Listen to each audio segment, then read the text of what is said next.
Yo guys, what's up? It's Will with Hard Jewelry, and today I'm speaking with Avant Space, bro. My homie Wolf, the brand owner of this shit, very good friend of mine. When I met him, I think he was at like 2,000 supporters. I was at like 12K. Dude, and he lives 30 minutes away from me. And this is our first time meeting. I hope you enjoy the interview, bro. This is lit.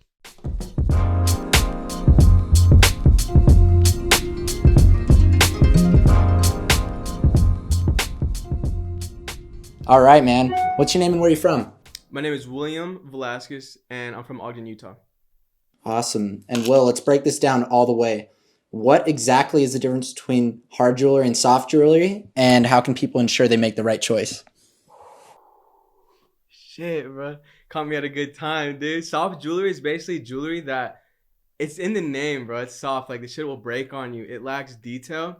It lacks originality. I'm sure you're aware of it too, bro. You know what I'm saying? I'm pretty sure you bought some soft jewelry in your life.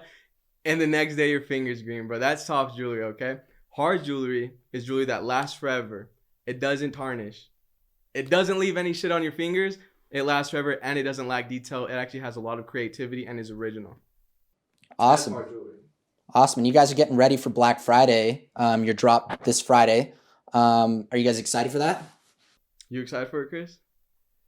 I'm excited. I'm excited for it, bro. I'm super stoked for it.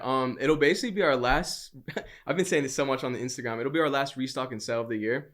Be people's last chance to cop hard jewelry for their friends and family. And I've been running that home super hard. So hopefully, they take heed and are able to cop some great jewelry for a super low price. I'm stoked. Awesome. And what kind of pieces should we expect to see on that drop? Everything on the website. There's like 30 pieces: flooded grill ring, astrology ring, religion is war pendant. Basically, all the stuff that always sells out is gonna be back again, bro. And then it'll probably sell out again though, but it'll be back for a little bit. Sweet. And how many people are on the HJ team to make that happen? People on the HJ team, 20. I think there's 20 people right now. There's about 20 people right now. It's getting deep, bro.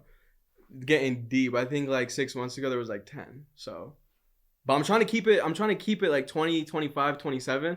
I'm not trying to get on my Jeff Bezos shit, bro. Not me. It's not for me, bro. I just want to keep it like local.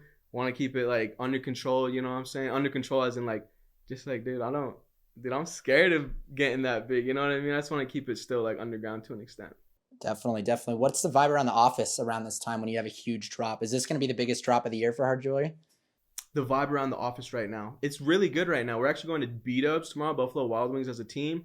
And I say that because I've been in the warehouse a bit and people's morales are up. It's been pretty smooth for the past 3 weeks. It's like calm before the storm type beat. They all know the mission. They all know, they're actually the ones saying like, dude, we should do 80K orders instead of 60K. And my brother, who's like in charge of operations, is like, dude, no way. We're not going to do 80. Like, that's beautiful. You guys think that, but let's stick to 60 so we could get it all out before Christmas and whatnot. So yeah, they're pretty motivated. Whole team doing good. Awesome. Awesome. And when did you guys move to that new warehouse? Because right now we're in the media space for hard jewelry, but you guys recently got a new warehouse as well, correct? Yeah, we got a new warehouse probably, I think my dad said in August. Yeah, in August. So probably like 4 months ago. And yeah, we've just been transitioning, preparing it for shit like this, Because this is now just our office. Warehouse is just going to be our warehouse now. Pretty excited. Awesome. Awesome. And before hard jewelry was where it's at today, you were doing everything pretty much by yourself, right? In the beginning? I'd say for about like 3-4 months. So then I got my best friend, Nick. And then his best friend, Chris, came on, which is behind the camera right now, along with you. And then it grew to Chris and Nick's best friend. And then it got to my brother and then my dad. And then our friends. And then we've lost some along the way, maybe like 1 or 2, but we're like 20 homies deep right now. 20 homies deep. Actually, like probably like 7 of them are like newfound homies that we found on Indeed and shit. But yeah, they're still homies nonetheless. That's crazy. And even before that, before hard jewelry, you were doing your thing. You were flipping thrifted garments and you were into vintage pieces. Kind of take us back to where you were at during that time. Like, where were you at mentally before hard jewelry? Did you always know that you were going to build something this big? I need a cigarette, bro, to rekindle those flames, bro. Before hard jewelry, man. So I think I was at a point in my life where I was extremely lost and extremely lost because I looked up to my dad a whole lot, my whole childhood, and it was during that time, senior year, where he was basically gone for like a year and a half. And I hope that's okay I say this, Dad. You know what I'm saying? I mean, he should be. He's the one who taught me how to be vulnerable, But he was just like on like I'd say like a year and a half kind of finding his self, you know? Like he couldn't be there for really anybody else because he needed to be there for himself. And I looked up to him my whole life, you know? And he was kind of gone that senior year. And I was feeling so inspired. I wanted to go to college. I wanted to pursue tennis like I was doing. But it was kind of like an unsaid thing of where I saw him go and I kind of like went along with him too, you know? Like I kind of was like trying to find myself, didn't know who I was. I'm grateful for all the friends I had. Some of them kind of probably weren't the best for me, you know, like still have love for them. But yeah, and I was just, you know, it upset my whole family that my dad was gone. I was just spending a lot of time with my mom, my sister. And I just kind of got on the vibe of like, I need to do something because if I don't, I'm going to go crazy, you know? So, and my license was actually suspended from a DUI. So I was having my brother drive me to thrift stores, trying to resell vintage. And I love vintage till this day. And I still do. Or I already said that to this day. But anyways, I would resell it. I'd have him drop me off, pick me up at the thrift stores. I started drop shipping on Etsy.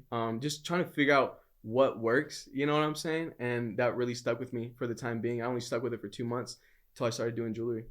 What kind of brought you to make the change to start doing jewelry? Dude, honestly, it was my homie, man. Shout out Wish.com and Alibaba, bro. During 2017 era. I had an entrepreneur type homie. Me and him would literally just go smoke cigarettes and talk about ideas. That's my entrepreneur homie, bro.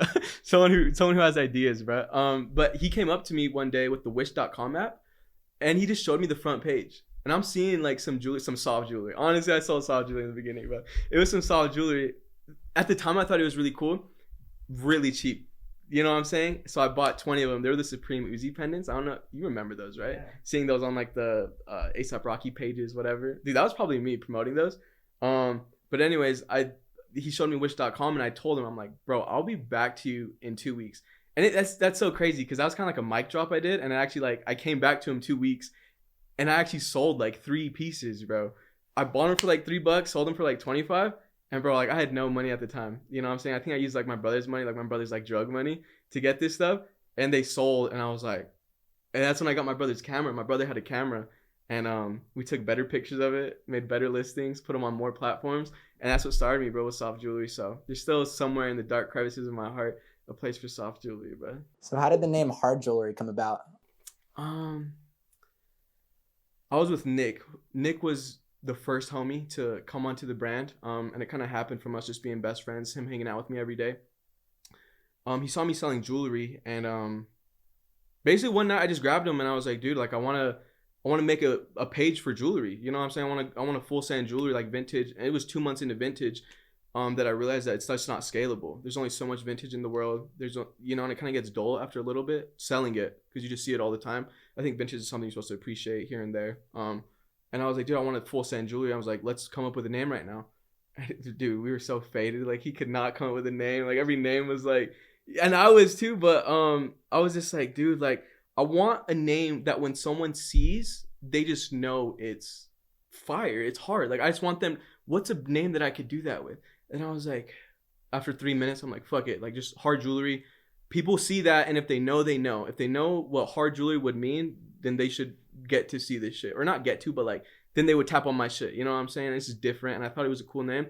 And I was like, I'll change it in like a few weeks. And then that few weeks went by and I'm like, I'm going to change it in like 6 months, you know?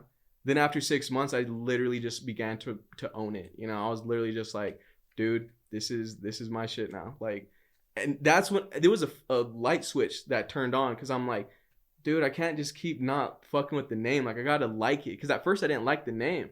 But I was like, dude, how are people going to like trust someone that doesn't even like the shit that they're doing? So I'm like, dude, like Hard Jewelry till I die, you know? And then I just started putting on everything. Like, you know, here's our Hard Jewelry pendant, our new Hard Jewelry, you know, blah, blah, blah, Hard Jewelry. I just started saying it. Until this day, I still put it everywhere I can, you know, like on this table, Hard Willy, you know what I'm saying? I just put it everywhere now. That's fire. That's how it came about. That's fire. And how did you go from kind of these soft jewelry pieces that you said, like in the beginning that you found on Wish, to making crazy intricate pieces that you have today? Like the piece on your neck right there is insane. Yeah, no, thank you, dude. It was from, I think that was always the plan with it too. It's just starting out is always the hardest, and you know, having the funds, having the resources, even knowing that you're capable of doing something is always super important. So even when artists, you know, have, you know, rough beginnings, such as they're not making original pieces, they're not doing this, they're just recreating other people's pieces, like a graffiti artist, whatever, I think those are still gorgeous beginnings, because it really just shows you that you're capable of doing something. And when I started to get traction selling jewelry, like soft jewelry, I knew I could make better stuff. And I've always been creative, and I just wanted to make cool shit my whole life. And this was that beginning of an outlet that I could, you know, just unveil everything in. And so I made the first collection, which was the Psycho collection, and then the Nightmare, which I think to this day is still, dude, we did like 40 pieces, and to this day, I think those 40 pieces are like 70% of our revenue, you know, just like, dude, and I did it in like 2 months, you know, and I still haven't dropped a collection after that, and I still have like a whole lot of pieces to drop. But it was just that, like, soft jewelry to hard jewelry came from just me needing to know that I was good enough, you know. Soft jewelry let me know that I was good enough, bro, to wear hard jewelry and create hard jewelry, bro. Did hard jewelry have an Instagram right from the beginning? Dude, yeah, I remember making the Instagram. I was in bed. I was watching a movie with my mom and my little sister. My little sister was like 3 at the time, and it was senior year. I was like 4 months still of senior year to go. And I just loved Instagram. I think Instagram of 2017 was gorgeous, same with 2015. And I just wanted to make the Instagram literally as just another source to promote my shit. So when I created the name when I created the page Hard Jewelry, I just instantly started going to rappers' pages like XXX, Trippy Reds, Ski Mask, their comment section. This was before bots too. Like, I was the first bot, bro. And I would just spam selling XXX necklace in my bio, selling Playboy necklace in my bio, selling Supreme necklace in my bio. I'm actually banned from a couple pages like Supreme and stuff, because from back in the day I used to just be that bootlegger soft jewelry motherfucker, like seller, you know. and yeah, that's when I made the pages. 2017, senior year of high school. Awesome. And at what point did you start posting more and like really deciding to integrate memes into the brand and just upping your content, not only the quality, but also just the amount of content you were putting out? Yeah, that's a good question, because I think that's where a lot of people are currently. I think that no one does it as they should, you know, right now. And I think it was a turning point in social media where I never showed my face, where I wanted to just own it. You know what I'm saying? Where I'm like, you know what? And this was advice from my dad too, of being like, dude, like, people like people, you know? So post your face, you know, people have a face to trust, connect their brand or connect your brand with, you know. When people can see a face, you're held liable now, you know, like your face is your reputation. So I was like, dude, like, I'm gonna just, like, it was a quick decision, but it was like a turning moment where I was like, fuck it, I'm letting people know who I am. I'm posting all this shit. And then after I started posting my face, like, beautiful things came to be, which was memes, you know, just everything that I liked, I started putting on there too. And it just created a community of everyone who likes similar things, you know. Hard jewelry is that. Absolutely. And I remember early on in summer 2019 when AVNT had like 300 followers and we did our first interview, you were just letting me know that the market decides what's cool and to not care about other people's opinions when putting out content. Would you give that same advice to people in 2021?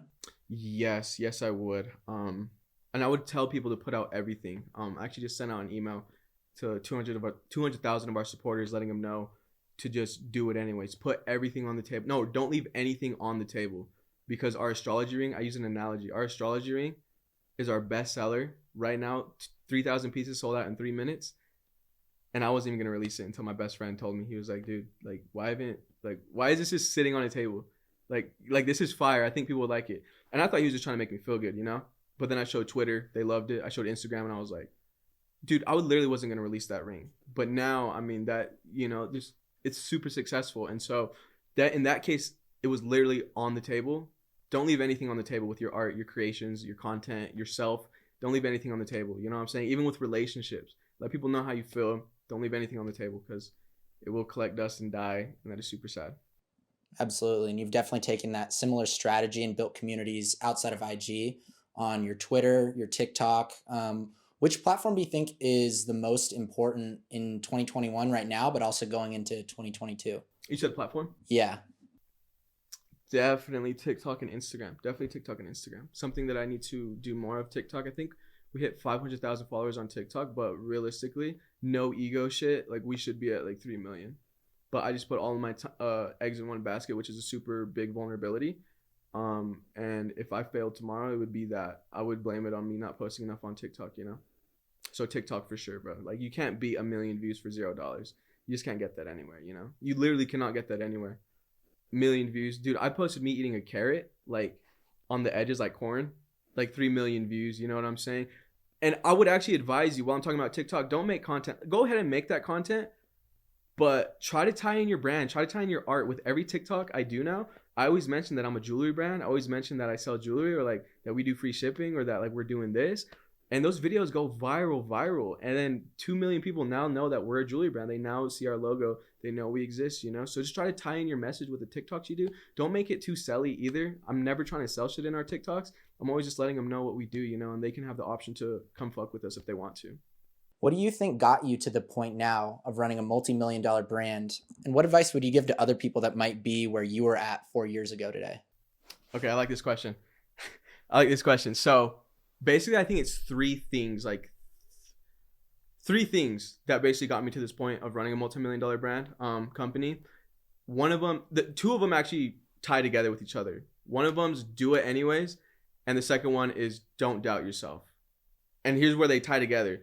Doubt yourself, but still do it anyways. And it's going to make you stop doubting yourself, and it's going to make you practice just doing it anyways. And I think that's where a lot of people fail. They feel insecure. I still feel insecure to this day. I don't want to put me above anyone. I still doubt myself to this day. Like, every day I doubt myself in some micro or macro way, but I do it anyways. And I think all of my homies, all of my employees can vouch for that. Anyone who even sees me on Instagram, you know, I say something, I'm scared. I'll even let people know I'm scared to do something, but I just do it anyways. You know what I'm saying? And that's just what breeds success. And, you know, it breeds failure too, which is good, because you're practicing life, you know what I mean? And not enough people are getting that practice in. They probably get like 10% of what they should in life, you know? And I'm trying to ramp mine up to like 60 to 80%. Like, I'm just trying to experience it all, just so that I'm, you know, stronger, being able to produce a company, have employees that, you know, want to be here, and, you know, in the long run. And then the third thing is,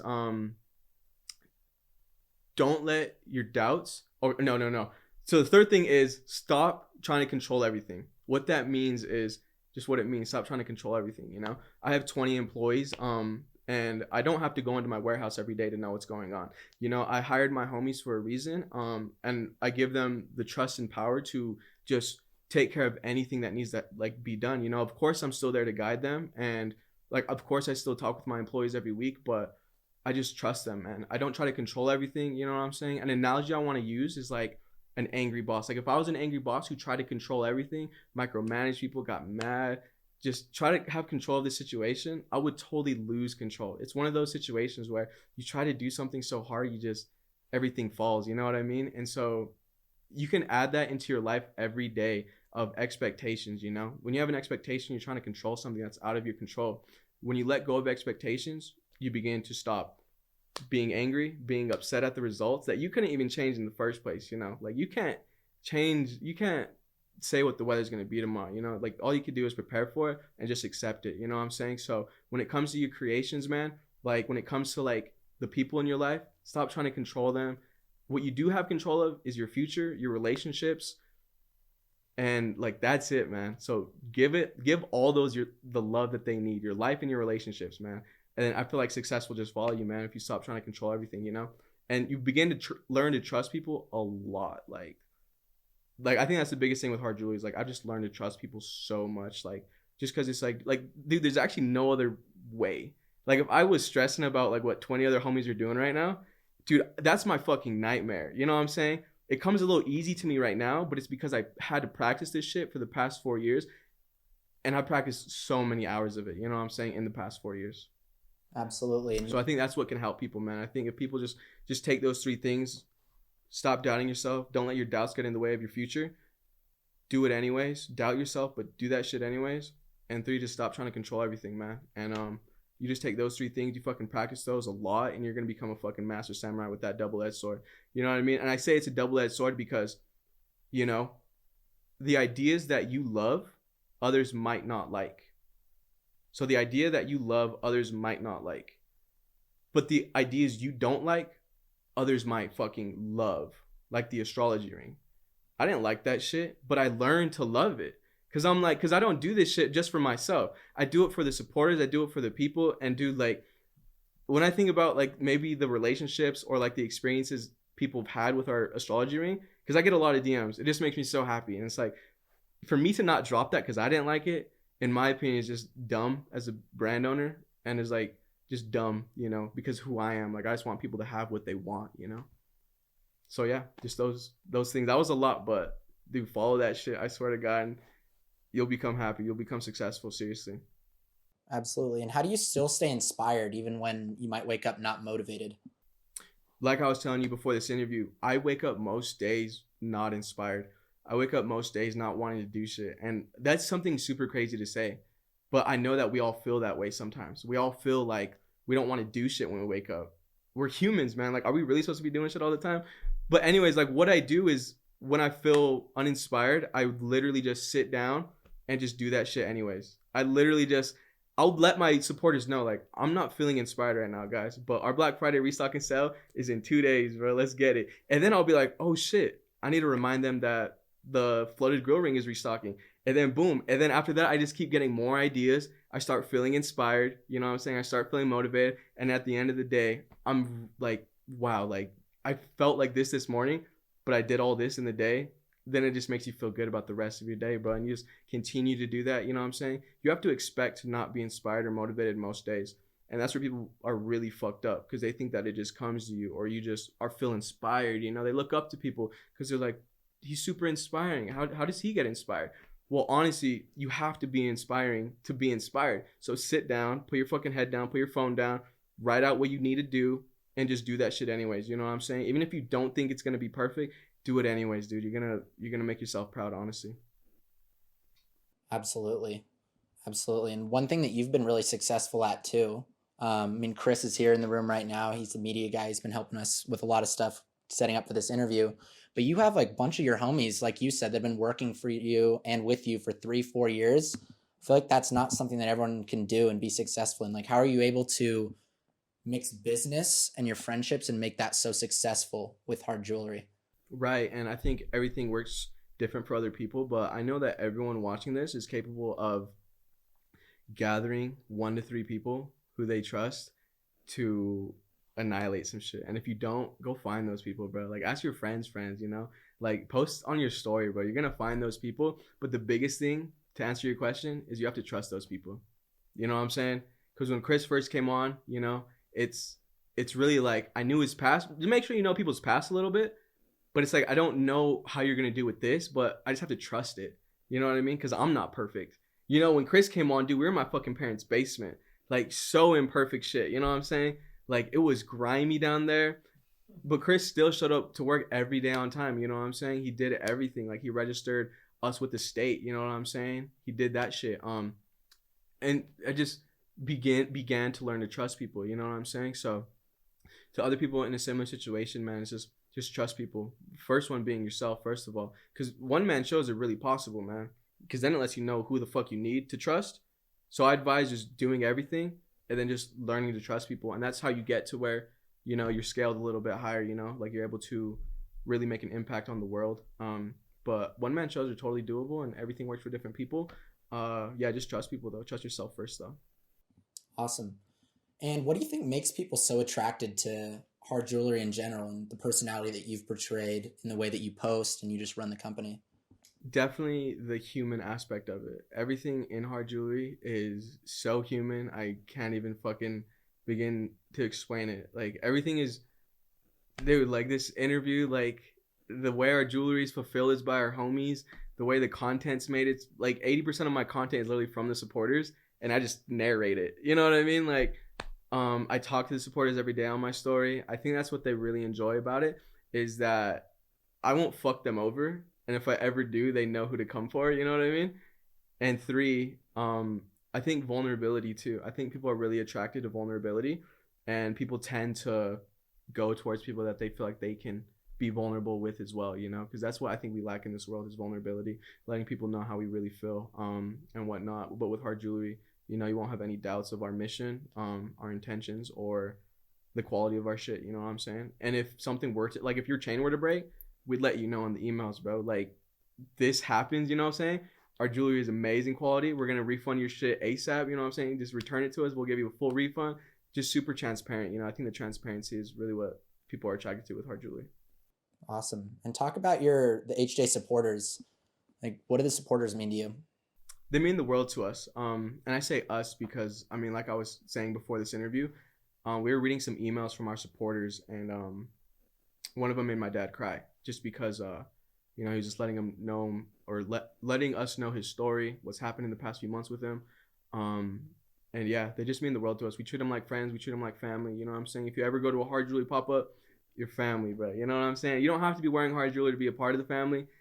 I think you just have to just be here, you know, just be present with us, and boom, you're just inaugurated, bro. Like you're a homie family member. I love it. And speaking of pop-ups, you recently had the meet and greet in Salt Lake City with a bunch Thank of you for coming to supporters. that, bro. Of course, bro. I wish I could have stayed for the whole thing. But you had that meet and greet in Salt Lake with a bunch of supporters a few months back. Like, how did that event go, and what made you want to do that? That event was crazy, dude. There was like 600, 700 people that came out in fucking Salt Lake, Utah, and you know that's crazy.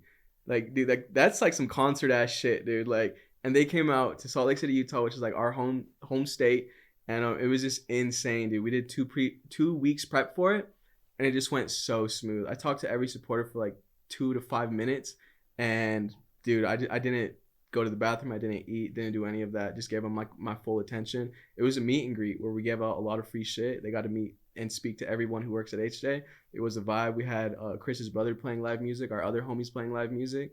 The line, we had live art installations. It was just amazing, bro. And I can't wait for the Vegas one and then the LA one. I love it. So we're gonna see Vegas before LA. Yeah, you should come to that, dude. You should come to that shit, Do we have bro. a date yet? No. March probably. I'm shooting for March. I got to make the jewelry first though, because I want that one to be an actual pop-up, you know, instead of just a meet and greet. And like, what's your? I mean, you said you had to talk to supporters the whole time at the Salt Lake meet and greet. Like, what's your favorite or most memorable interaction that you've ever had with a supporter? I think it was recently in Long Beach when I went to Complex Con. There was a supporter who came up to me and just let me know that we released a hard jewelry magazine for free in each order. There was like 50,000 of them that we just gave out in each order. And the first page is dedicated to my mom who passed away. And I basically just try to let people know in that first page of the magazine that everything's going to be okay. You are still loved, you know what I'm saying? Even if the person that you love the most isn't here. And she just let me know how much that meant to her because she lost her mom recently, you know. And yeah, it was dope. Talked to her for like 10 minutes. It was amazing. I love it. When did you first realize that, you know, you were building something really special with the community that you have at Hard Jewelry? Because I don't think there's anything quite like it. I think super early in the basement days with Nick, you know what I'm saying? Because I'm not that person who needs to see like money or something to like know that we're going crazy. I think it was just like the amount of people that were just hyped for the drop like 3-4 years ago. And it was 4th of July. I was with my homie, and we were in my basement, super shitty basement, and just making sure everything's ready. And we were just like both getting goosebumps, like drinking Red Bull, like having some like alcohol, whatever, about to go like fireworks. And we were just like, dude, this is crazy. And it was like our first original drop with just original pieces, you know. We stopped buying shit from other sellers, you know, to sell. And I think it was at that moment where I was like, dude, like this shit's gonna be cool, you know. It's just gonna be awesome. I love it. What advice would you give to other companies that also, you know, want to build their own unique, strong community? Figure out why you want to do it. That's the most important part. It's kind of the easiest one too for some people, right? Some people, it's kind of like hard to explain why you want to do it because maybe you want to do it for money. You should be proud of that though. You should own that shit. You know what I'm saying? So just own whatever you want to do. And then if you really want to get there, like honestly, because I know a lot of people watching this shit aren't going to do anything after watching this. But it would be to post content, man. Just post fucking content. I tell all my artist homies all the fucking time, dude, like record yourself drawing this shit. Record yourself and post it. You know what I'm saying? Spend that time, man. Because if you don't want to spend the time doing content, unfortunately, your business in 2021 and 2022 will not survive. It won't get anywhere, man. Content's the key. And if you don't like doing content, find someone who likes to do content. Trust them, and then boom, you know, you got yourself a fucking brand in 2021. For real. I love it. And you're giving out gems throughout this whole interview, but what's the best piece of advice that you've ever received? When you're running an online store or online brand, your online store is like your physical storefront. You have to show up there, put on the open sign, and post content and be present, just like you would a physical store. Because if you don't post that day, you don't exist in the social media realm. So treat your fucking online business, online store like a real store. Show up to that bitch 9 to 5. Post from 9 to 5, dude. You don't obviously have to post that much. You should, but like just put in that work and show people your shit, because you may think people know you exist on the internet, but people wouldn't know Hard Jewelry. If maybe some people would notice if we stopped posting for a couple days, but dude, it's that constant posting is what leads to success. Absolutely. Absolutely. And outside of jewelry, you've definitely expanded into clothing as well, done a bunch of really sick pieces. What made you want to expand into clothes? Definitely my roots, which was selling vintage and loving vintage. I used to take the homies out, Chris and Nick, and we used to go to a vintage store. We used to go to Vantage in Salt Lake, and dude, we'd spend like $400, bro, like just for photo shoots. I would obviously charge it on the business card and be like, "This is a business expense, bro. We're gonna use this for Instagram, whatever." But I just love vintage so much, and I think it's super cool. Like honestly, I used to say this a lot. But jewelry and clothes to me are hand in hand. I love both so much. You know what I'm saying? Obviously, I love jewelry. I would say I love jewelry a little bit more now, just because the level of detail, the 3D aspect of it is so amazing, and the fact that we can make this shit last forever, super invaluable. But clothing, I just really love it that you can have a piece of something on you that basically kind of transcribes to other people how you feel, what you are, who you are. You know what I mean? And yeah, clothing. I think we're just starting with it too. I want to drop some serious good quality garments, which we've been doing, dude. Our clothes cost so much to produce. Like, we barely profit off of our clothes, but it's not the goal with clothes. We'll make our money from the jewelry, bro, because people obviously know us for jewelry. But dude, we're selling out of like 2,000 3,000 shirts when we drop in like 10 minutes, but we're not making that much money because I want it to be accessible. I know how much a shirt should cost. Shirts shouldn't cost more than like $30, bro. You know what I mean? Shirts should not cost more than $30. We've sold other shirts for $36, but like, I'm letting you know right now, they shouldn't cost more than that, bro. Because it's like, dude, you only wear it like once a week if you're really about that shirt, But with jewelry, I like to put more focus into jewelry because people can wear it all the time. But I fucking love clothes, and we're going to do more with it. Awesome. And are you the one that's designing the clothes, or are you working with other designers as well? I design the jewelry and clothes. And when I say that, what I mean is I have a group of people. And it's not like some fucking experts in a warehouse or office going crazy. These are people I know personally, like Unathletic. He's the co-owner of Absent. He does our vintage graphics, and he'll basically do like a vintage neck tag if I need, or like some other. He also draws, you know what I'm saying? I have like a catalog of like 15, 16, 17 artists that I have very good relationships with, Reno being one of them. There's a whole lot, the guy who painted this, Dominic, he flew out to come paint this. I just have a super good relationship with them, and dude, they love working with Hard Jewelry, and they tell me this is that like, because I let them do whatever they want. I give them like a direction. I give them like good vision. You know what I'm saying? But I'm like, dude, like at the end of the day, I know like this is why I'm coming to you. I'm not coming to someone who doesn't do this type of art, I'm going to someone who does that type of art, who likes to do that type of art, and I'm giving them free realm, and paying them good and just letting them go crazy, you know what I'm saying? While also being their friend. So it's like, dude, of course they're going to snap, So I have around like 17 people who help me with the graphics. That's awesome. And how did you and Unathletic initially meet and start working together? Dude, I saw Unathletic as like the best graphic designer of like the era for a minute, and I still honestly love him to death, and I still think he's the GOAT at this shit. That's obviously why we're working with him. I mean, dude, he's amazing. But I just saw him, and I was just like, dude, like, not even does this guy seem cool, it's like I just need to work with him, you know what I'm saying? And all I did was I think I just sent him a DM. Then I hopped on a FaceTime call. We talked for like 2 hours, 3 hours, and then just after that, we just kept FaceTiming. And then I didn't even ask for him to design some shit for Hard Jewelry until like the second one. I'm like, because I found out he's a dope person, so we were just homies.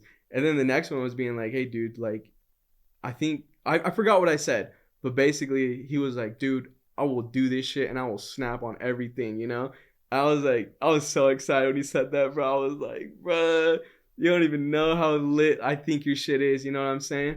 And then boom, dude, he's probably made like 100+ graphics that are all certified bangers. He made this table. He's done a lot of shit, man. Really cool shit. I love it. And there, so you obviously have a Rolodex of a bunch of great people that you are working with, have worked with in the past, but Are there any other designers that you want to work with or other brands you want to collab with in the future? No. No. Artists? Dude, no, it's so weird because Hard Julie is kind of like a hype brand because it's hype, like shit sells out, but I still think of us as like just people who like to work with people. And most of these people, man, are like 3,000, 5,000, 7,000 followers, you know? And dude, like they're hungry too. Like that's why I like to work with, you know?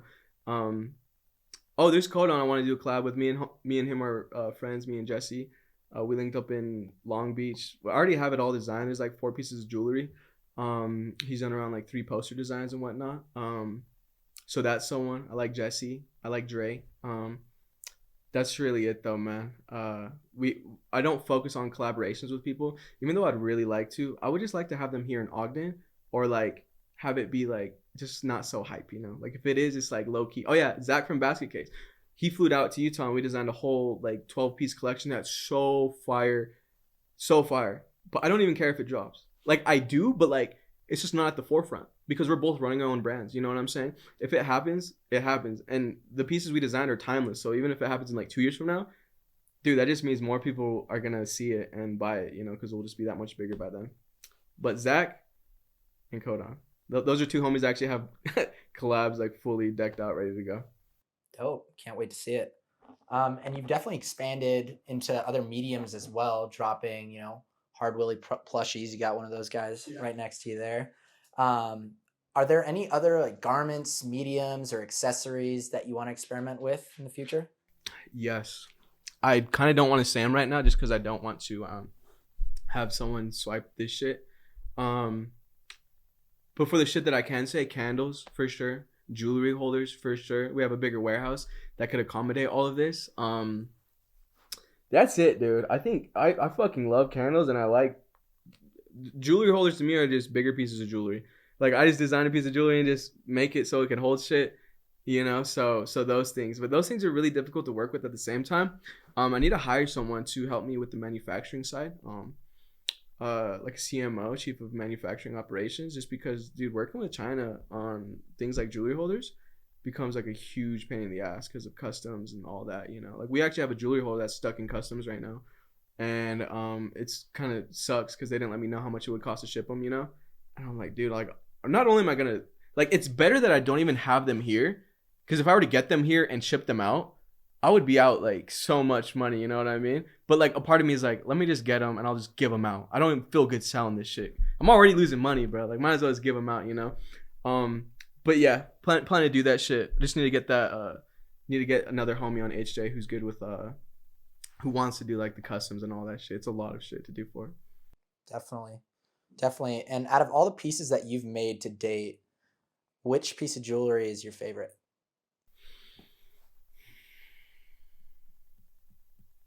It's a new one. I can show it. I could go get it and show it. I think it's my favorite. It's just because it spins. My girlfriend does not like it though. I'm gonna go get it real quick. This was a concept I wasn't even gonna make, but she totally spinning on that pole, dude. My girlfriend doesn't like it because she says it and I agree with her, you know, it kind of fetishizes sex workers or like whatnot. And that if we do drop it, we should donate some proceeds to, you know, like a sex workers like fund or like GoFundMe, you know, to help with them. You know, but I think it's just cool. Like this is like the future of jewelry, bro. Jewelry that spins, you know what I'm saying? Like on a pole, whatever, like on anything, you know, jewelry that you can take out, put it in your ear, you know what I'm saying? That's what I want hard jewelry to be, is just like on that constant innovation shit, whatever. Innovation. I love it. Like not even intentionally either. Like I think like it's just like now I'm coming to a point where it's like let's make harder jewelry. You know what I mean? Like like actually it's like, dude, like because it's like I only do this shit because I have fun with it, honestly. Like the moment I stop having fun with it, it's like I just don't see that day coming. But like for me to keep having fun, I just gotta go crazier and crazier with the pieces, you know. And like I'd rather show you guys than tell you about it, but some cool shit in the making. Absolutely. I can't wait to see it. It's going to be crazy. What other up and coming brands, designers, or creatives are you looking out for right now that are on your radar that we should watch out for as well? Like smaller ones or? Yeah, just anyone that you're fucking with. I'd say Dwisenhower, man. He's our video editor for our 3D video editor. He makes all of our animations, man. And fuck, like he's growing so much, and like I just see him growing in the future. I want him to actually move here to Salt Lake City, and hopefully, we could see him in the HJ vlogs and whatnot. But homie goes crazy, man, and hopefully he's gonna be an instrumental part to our media system, where he has artists below him, which we're currently starting out right now, is getting some other people who do other types of medias like claymations and shit for HJ. He's gonna be in charge of that, but his fucking art is amazing. Just go check him out. That's fire. Yeah, Dwight Eisenhower's insane. He's done some work with us as well. Just in general, over the years and even right now, I've seen so many countless people and artists say that they're inspired by what you're doing. What does it mean to inspire this current generation of creatives, but also the generation after that? Honestly, I don't even think about it, man. I'm still just trying to outperform myself, in a healthy way, obviously, to where I'm not satisfied with the things I did last year, just because I think I have a mentality of last year isn't this year, and this year next year needs to be better, So I just keep trying to inspire myself, let you guys know, be vulnerable with all of you, let you know when I don't feel inspired, to let you know it's okay to not feel inspired. It's actually like the default. Like if you were to like spawn a human, their default emotions are like fucking uninspired and sad, maybe, bro. I don't know, you know what I mean? Like especially in 2021, 2022, bro, like everyone's not that happy. So just try to be vulnerable and transparent with you guys, let y'all know like everything, and that's it. I don't really think about how I inspire other people, though. I'm super grateful and humble, though, that I have this platform, this opportunity to inspire others. Absolutely. We all appreciate it because, I'm speaking for everyone when I say you've done a lot for the whole space, and everyone that's here and everyone that's still coming. So I appreciate it. You don't have to cry, bro. You cry. Y'all can't see him, but he's crying a little bit, bro. I'm just playing. No, I really appreciate that shit, Wolf. I really appreciate that shit, dude. Of course. Like, honestly. Of course, really man. do. Of course. And just kind of in the future, man, like where do you see the jewelry game and streetwear going in the next few years? Dude, shit, I'm excited. I'm excited for us, because when you say that, I literally, like, I don't think of like other people, and it's not even like in a selfish way. It's just like dude, like hard jewelry is my world. Like that's just what I think about when I think about anything. Like when I see something, I'm like, oh, like I could do that for hard jewelry. You know what I'm saying? But for hard jewelry, I want to go to New York with the team. I want to go to LA. I want to see people's reactions when they see some unreleased shit. I want to make some jewelry that does some fancy ass shit. You know what I'm saying? Some innovative, never before seen shit. And I just can't wait for that. You know what I'm saying? Our jewelry's only going to get harder. There's already a page. Someone made a page called Harder Jewelry, which I'm sad about, because like, I don't know. I think it'd just be nice to have Harder Jewelry, the username. But yeah, we're just going to keep making harder jewelry, bro. Just harder jewelry. I love it. And even before the interview started, you were just saying that, this feels kind of like a new chapter for you. What do you think this next chapter holds for you? I think happiness. I think I'm going to be happy with what I'm doing for the next 5, 10, 20, 30 years. Hopefully I'm fucking alive and I'm doing well and I'm healthy in that time. But I just see, like, even you coming here makes me happy, and this office space being built out more, like, it just makes me stoked, because I try to create every environment like home, and home to me is happiness. And so if you're on the Instagram, that's my fucking home too. The TikTok, you know what I'm saying, the Twitter, everywhere you go is just like a different variation of what I think home is like. And so yeah, just as long as I keep, putting the bricks on the house of hard jewelry, like, it'll be good. Definitely. And kind of speaking long term, what do you want HJ to be known for at the end of the day and to become? I think about this a lot. But then I have to stop thinking about it, because I'm like, dude, like, there's stuff I got to figure out about myself first, bro. Trying to think of what others are thinking about, how they perceive me, like, or my brand, or, just the jewelry. But at the end of the day, I think it's already what it is, which is so beautiful, which people can go and let them know. Like, I want them to just start stuttering and not know where to begin with it, and just be like, they make the best, but no, like, they also post like the best memes, and then they're like, but like, bro, I got this on their Black Friday sale, like, shipped for free, and like, it was only like $50, blah, blah, blah. You know what I mean? Like, I just want them to just feel happy when they wear it, when they talk about it. And actually, what I want too is for people to possibly create connections with our jewelry. So let's say you see someone at a party wearing hard jewelry. I want that to be like your sense of confidence, to be like, all right, I'm gonna go talk to them because they see the same shit I do, and they're waking up and pressing on the same story I press, and they fuck with the brand.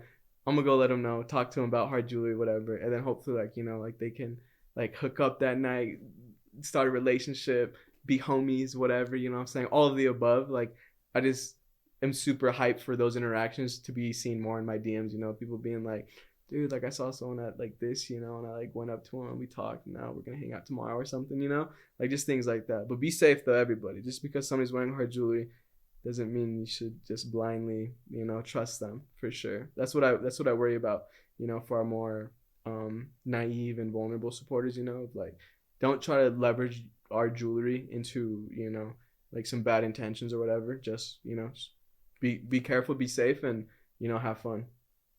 Facts. I love it. It's been a great interview, man. You know, like I said, it's dope to see the office and to be here. My last question for you is, who do you think we should bring on the Avant YouTube for an interview next? Do you guys already have Zach from Basket Case coming? No. Zach. Zach, yeah, he's a little bit more philosophical, man. He's a little bit more philosophical. Trying to get y'all them lit views on the.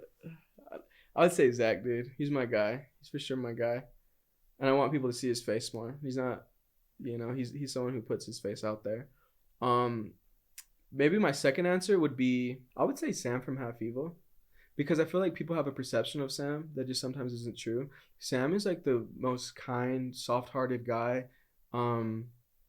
He's so genuine, and he's like super soft-spoken. And on social media, like sometimes he types in all caps and he's like, fuck this person. But dude, when you meet him, dude, he is like a little leprechaun of like sweetness, bro. Like, you know what I mean? Get Sam on this for sure. You know, fly out there, whatever. And yeah, he'll give you some cool stories for sure and some honest answers. Definitely. Yeah, Sam's very high on the list as well, but you know, we got them all lined up, and oh, I love that. It's only the beginning. It's exciting. Literally only the beginning, man. Like I hope to do this again, you know, and you to do it again with Sam. Because I feel like it'll take a couple interviews to get like the engine oiled up, you know. Oh yeah. You know, we're telling the HJ story with this one and giving everyone who doesn't know the history, but you know, we'll be chopping it up multiple times. His first interview of many for the Avant YouTube and dope for HJ. Sure, so I'm loving it, man. Dude, we could even have. Dude, you should do. Oh my god, you should start a series on YouTube where it's like analytics, where it's just like, dude, like, you know, like what are the numbers of all this shit? You know what I'm saying? And if people are down to say that or whatever, like. They just say that, you know what I'm saying? And then it's just super motivational. I think there should be like an Avant finance fucking thing. You know what I mean? In the future, yeah. 2023, bro. Yeah, Will's gonna have to bust those numbers out though, huh? I won't say it, but no, it's kidding. Like I would say some. You know, it has to be more like critiqued, but like it could be dope, bro. You know, just to inspire people. You know, ideas. Like how Full Send Boys do it. Yeah. Oh, it'll be crazy behind the scenes. Love it, bro. Well, like I said, it was great to be here. I'm so glad that we were able to make this happen, man. And first of many, bro. Of course, dude. Thank you so much for having me. Thank you, Wolf from Avant, man. He's a beautiful brand owner. He runs Avant. Wish y'all could meet him too. You guys will one day. But thank you so much for having me, bro. And I really appreciate you having me on.